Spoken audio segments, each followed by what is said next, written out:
How has COVID impacted you specifically with not being able to kind of, be on tour in your normal routine? What have you been up to?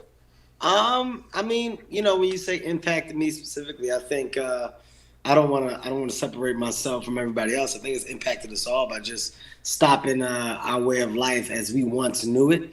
But you got to try to find the good in it. So sitting me down and allowing me to spend the time with my family that I've been able to spend and just be present, not be as crazy and as all over the place as I normally am. It's added a big bonus, man. So granted, I'm extremely excited to get back to work, to get back to my normal routine, but I'm not trying to force it and go against what seems to be the plan of life. So everything happens for a reason. You just got to make the best of it when it does. Curious, like, where did you first find that love for poker? When was it when you got introduced to poker?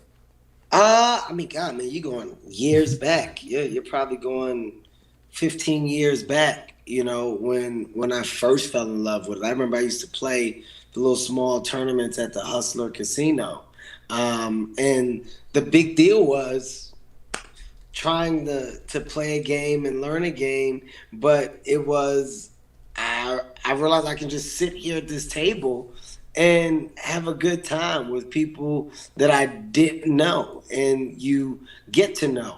And it's something that time just seems to pass while doing. Right. And it's harmless. You're out of trouble, you're minding your business, and your biggest enemy is your own mind and the way that you think and the way that you improve. It's all based off of you. Right. It's something you can kind of control. So over the course of years, I've just grown more in love with it just from having the opportunity to meet new and more people, travel with it, and actually play with my peers consistently. It's a hobby like no other, and I'm more than in love with it. It's everything. It's the best shit in the world. It's my happy place. It's where I have a clear head. It's where I have fun. So we all need that. We all need that outlet.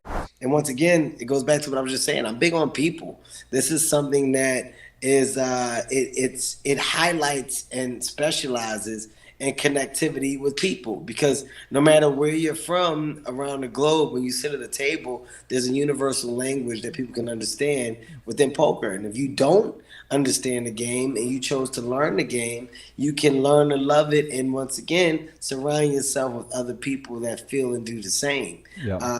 Regardless of race, gender, anything. It's a dope thing that you can do with 8 other people at a table. So for one, I think that's amazing. I think that that's a big bonus. And for me in my life and where I am in my career, it's one of the few things that I can do where people just let me be and have a good time.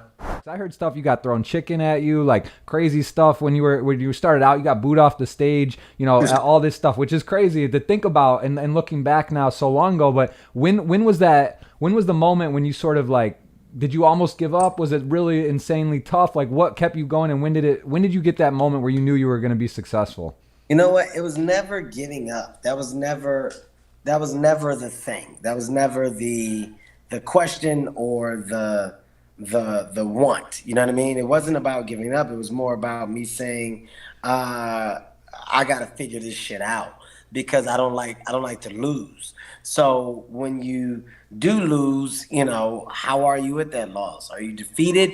And are you a person that takes it and takes the L and just never gets back up? Or are you like, fuck that? I got to go after mine at the highest level. And I've Right. always a fuck that type of guy. So through the L's that I've taken in the beginning stages of stand up, if I'm getting booed, if I'm getting chicken thrown at me, it made me stronger. It made me better.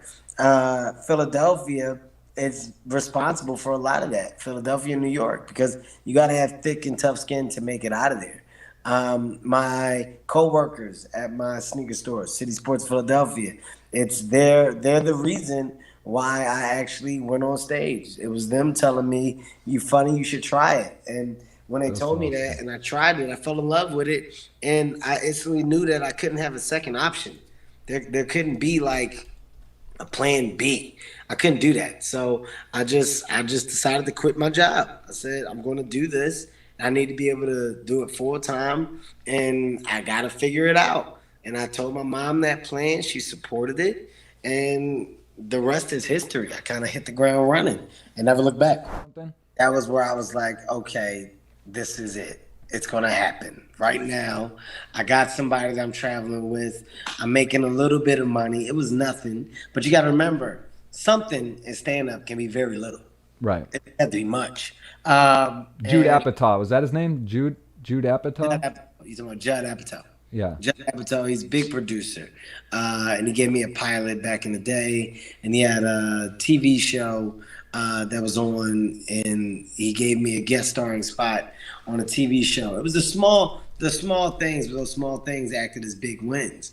For me, in general, just anything that came from stand up acted as a dose of what the future could be. So if there was any television, any level of segue within career, like stand-up comedy got me to a place where I jumped at it.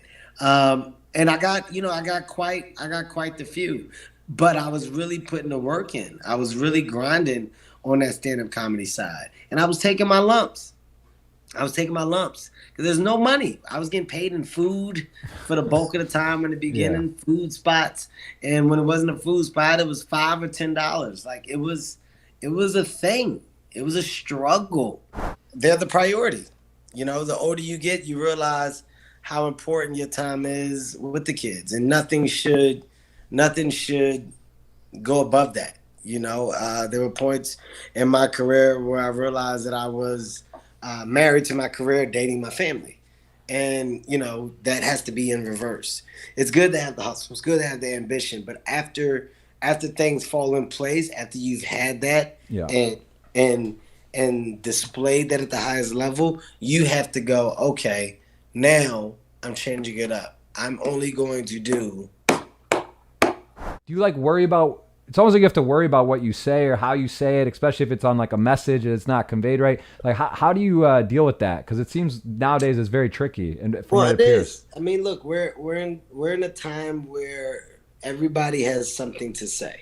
Opinions are flying left and right, and being in a pandemic and people not doing nothing didn't help any because that time that's in the house or in the home is now spent with just constant communication and back and forth Yeah. with whomever, from the world to friends to relationships, whatever it may be. Um, for me, I just try to understand and respect as much as I can, right? And I think if you understand and respect, then you'll be okay. You can't be oblivious and you can't think that you're above. And I think that's what's been helping me.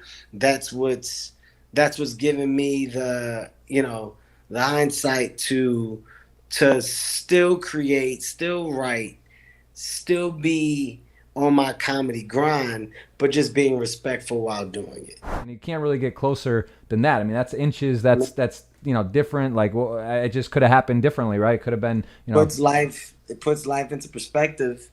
I'll tell you that much. Like, you're just not in control. You can think you're in control, but at the end of the day, you're not. So some of the things that used to drive you, and some of the things that used to rile you up and get your blood boiling, those things don't really matter as much anymore because you know how easy it is to not be here, right. to not have anything to think about because you saw death or you got as close as anyone could get to death.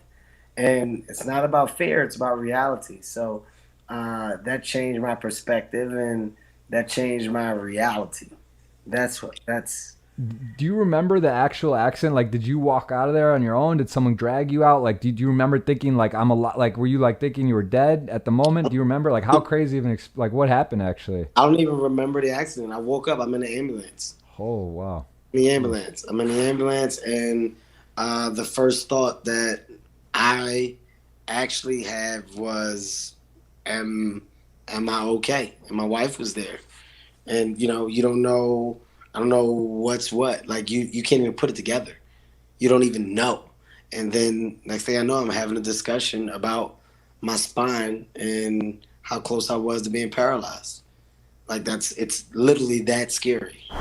Look, I think the fun in poker is what is secondary or what has been, right? And the story needs to change. The fun in the game needs to be priority. And the only way you make the game fun is to highlight the fun things about it. When you're talking about people winning too much or being banned from this and banned from that, at the end of the day, the point of the game is to win, right?